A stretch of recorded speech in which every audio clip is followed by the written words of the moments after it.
Не қарап тұрсыңдар Біржанбай? Мына президентіміз әлемнің бейбітшілігін ойлап ақшта жүр екен. Сол біз ең болмаса елдің бейбітшілігін ойлап референдумды әңгіме қылып тұрмыз абай.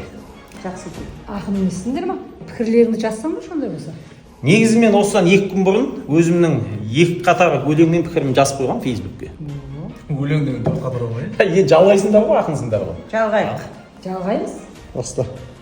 Заңы шығып жатқан жоқ, бөтен елдің. Өтсе өтсін өзіміздің референдум. Ал тәуелсіздік алғалы ана тілінде жазылған алғаш заңы екен елдің. Ал мен айтайын. Мемлекеттік тіл жалғыз қазақ тілі, қазақша шықсын тілі бөбелерді. Болды. ЛГБТ атымен жойылады, құқы бар тек дәстүрлі некелердің. Нұреке.